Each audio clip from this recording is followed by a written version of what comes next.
بسم اللہ الرحمن الرحیم۔ السلام علیکم ناظرین۔ پیارے نبی حضرت محمد صلی اللہ علیہ وآلہ وسلم کی لاڈلی بیٹی بی بی فاطمہ رضی اللہ تعالیٰ عنہا سے مروی ہے کہ میں اپنے بابا جان کے پاس بیٹھی ہوئی تھی کہ کسی نے دروازے پر کھڑے ہو کر سلام کیا اور پھر آواز دے کر کمرے میں آنے کی اجازت طلب کی۔ میں نے دروازے پر دستک دینے والے کو کہا کہ خدا تمہیں کے جزائے خیر دے، میرے بابا محمد بہت ہی بیمار ہیں، ان کو آرام کرنے دو۔ دروازے پر دستک دینے والے نے پھر سے کہا کہ مجھے اندر آنے کی اجازت دیں۔ اس طرح حضرت محمد صلی اللہ علیہ وآلہ وسلم کو تھوڑا ہوش آیا اور آپ نے آنکھیں کھولیں تو بیٹی سیدنا فاطمہ سے دریافت کیا، بیٹی آپ کو پتہ ہے کہ آپ کس سے باتیں کر رہی ہو؟ بی بی نے جواب دیا کہ نہیں بابا جان۔ آپ صلی اللہ علیہ وآلہ وسلم نے بی بی فاطمہ رضی اللہ تعالیٰ عنہا سے فرمایا، بیٹی باہر وہ ہے کہ جس نے اس سے پہلے کبھی کسی کے دروازے پر کھڑے ہو کر اجازت طلب نہیں کی، بیٹی وہ ملک الموت ہے، آپ اسے اندر آنے دو۔ حضرت اسرائیل علیہ السلام اندر آئے تو انہوں نے نبی اکرم صلی اللہ علیہ وآلہ وسلم کو سلام پیش کیا۔ آپ نے سلام کا جواب دیا، مجھے اللہ تعالیٰ نے بھیجا ہے کہ آپ کی روح قبض کر لوں۔ اس کے ساتھ ساتھ اللہ تعالیٰ نے یہ بھی فرمایا ہے کہ میں تم کو جس کام کے لیے بھیج رہا ہوں، روح قبض کرنے سے پہلے نبی اکرم صلی اللہ علیہ وآلہ وسلم سے اجازت طلب کر لینا۔ فرشتے نے نبی اکرم صلی اللہ علیہ وآلہ وسلم سے اجازت طلب کرتے ہوئے فرمایا کہ میں نے آج تک کسی کی روح قبض کرنے کے لیے کسی سے اجازت طلب نہیں کی ہے، یہ پہلی اور آخری بار ہو رہا ہے کہ میں کسی کی روح قبض کرنے سے پہلے اجازت طلب کر رہا ہوں۔ ملک الموت نے عرض کی، یا رسول اللہ، آپ کا آسمانوں پر فرشتے اور پیغمبر آپ کے استقبال کے لیے تیاریاں کر رہے ہیں۔ اللہ تعالیٰ نے دوزخ کے فرشتے داروغہ ملک کو حکم دیا ہے کہ میرے نبی حضرت محمد صلی اللہ علیہ وآلہ وسلم کی روح مطیرہ آسمانوں پر تشریف لا رہی ہے، اس اعزاز میں دوزخ کی آگ بجھا دے، اور جنت کی حوروں سے فرمایا ہے کہ تم اپنی تزئین الارستگی کرو، اور سب فرشتوں کو حکم دیا ہے کہ تعظیم روح حضرت محمد صلی اللہ علیہ وآلہ وسلم کے لیے سب کھڑے ہو جاؤ، اور مجھے اللہ تعالیٰ نے حکم فرمایا ہے کہ میں آپ کی خدمت میں حاضر ہو کر آپ کو بشارت دوں کہ تمام انبیاء اور ان کی امتوں پر جنت حرام ہے جب تک کہ آپ اور آپ کی امت جنت میں داخل نہ ہو جائیں، اور کل قیامت کو اللہ آپ کی امت پر آپ پر اس قدر بخشش و مغفرت کی بارش فرمائے گا کہ آپ راضی ہو جاؤ گے۔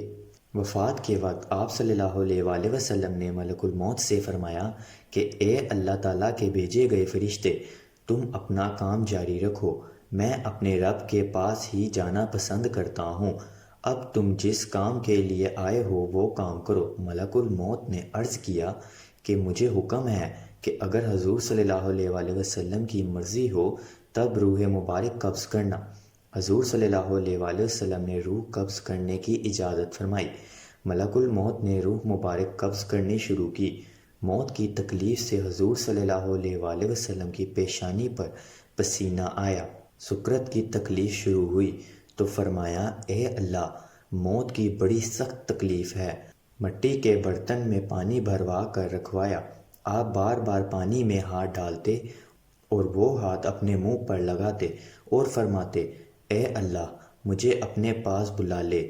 حضرت سیدنا فاطمہ رضی اللہ تعالیٰ عنہا نے کہا، یا رسول اللہ، آج آپ کو بہت تکلیف ہے۔ فرمایا، اے فاطمہ، آج کے بعد پھر کبھی تیرے باپ کو کچھ تکلیف نہ ہوگی۔ اے فاطمہ، جب میرا انتقال ہو جائے تو تم ان اللہ و انا الیہ راجعون کہنا۔ اے ملک الموت، اپنا کام پورا کر۔ حضرت جبرائیل علیہ السلام نے حضور کی طرف سے اپنا منہ پھیر لیا۔ حضور نے فرمایا، اے جبرائیل، تم نے اپنا منہ کیوں پھیر لیا؟ جبرائیل روئے اور عرض کیا، یا رسول اللہ، میں اپنے دل سے آپ کی نزاع کی حالت دیکھ سکتا ہوں۔ پھر حضور صلی اللہ علیہ وآلہ وسلم نے فرمایا، اے لوگو، نماز کی حفاظت کرنا۔ پھر فرمایا، یا رب، یہ کہہ کر جان سینہ مبارک تک سمیٹ آئی۔ نیچے کے جسم کی جان نکل چکی تھی، مگر امت گناہگار کا کلمہ ابھی منہ پر جاری تھا۔ جبرائیل نے عرض کیا، رب العالمین فرماتا ہے، امت کی اس قدر محبت آپ کے دل میں کس نے ڈالی؟ فرمایا، اللہ نے۔ عرض کیا، اللہ فرماتا ہے کہ ہم آپ کی امت پر 1000 درجہ آپ سے زیادہ مہربان ہیں۔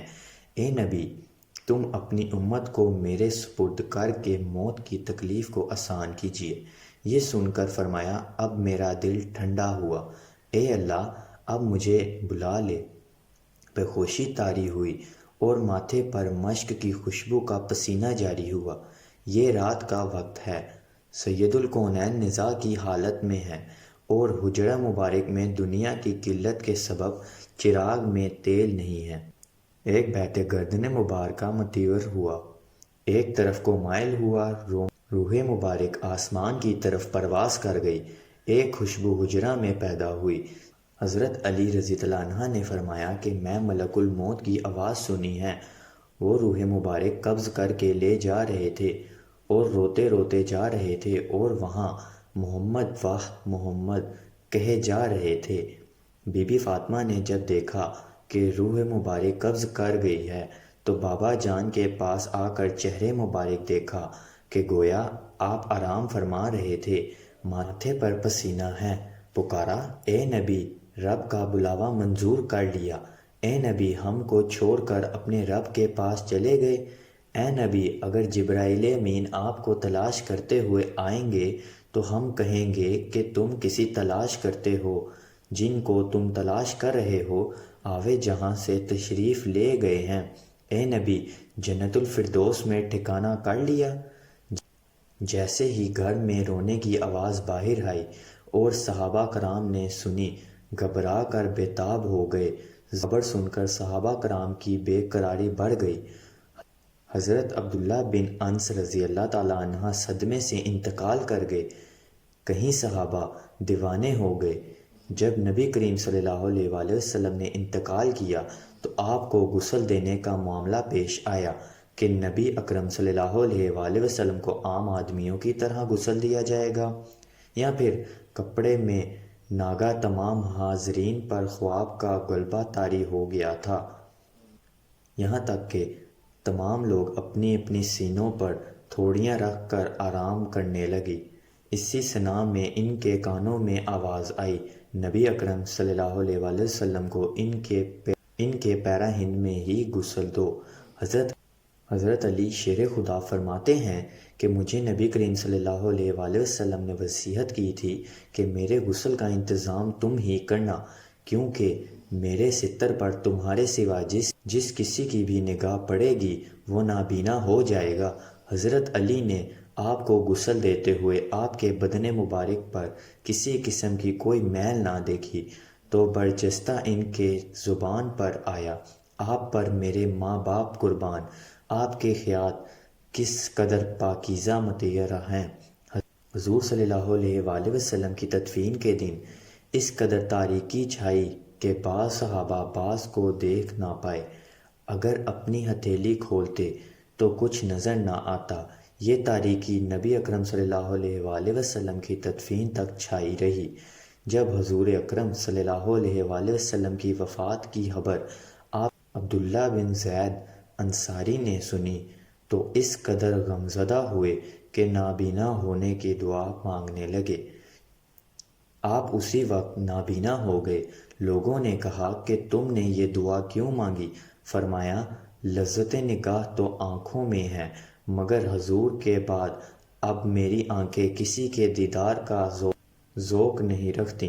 حضرت علی فرماتے ہیں کہ جب ہم آپ کو دفن کر آ رہے تھے تو ایک عربی آ کر حضور صلی اللہ علیہ وآلہ وسلم کی تربت انور پر لیٹ گیا اور کہتا تھا، یا نبی، آپ نے حکم دیا ہے اور ہم نے سنا، آپ نے قرآن پاک اللہ تعالیٰ سے سیکھا اور ہم نے آپ کی ذات گرمی سے سیکھا، اللہ تعالیٰ نے فرمایا اگر لوگ اپنے نفسوں پر ظلم کریں تو آپ کی خدمت میں حاضر ہو کر اللہ تعالیٰ سے استغفار کریں اور اللہ کا رسول ان کی بخشش طلب کریں، وہ اللہ تعالیٰ کو قبول کرنے والا اور رحم کرنے والا پائیں گے۔ ہم نے اپنی جانوں پر ظلم کیا اور آپ کی بارگاہ میں حاضر ہوئے ہیں تاکہ آپ ہماری بخشش طلب کریں۔ یہ سن کر سب دھاڑے مار مار کر رونے لگے۔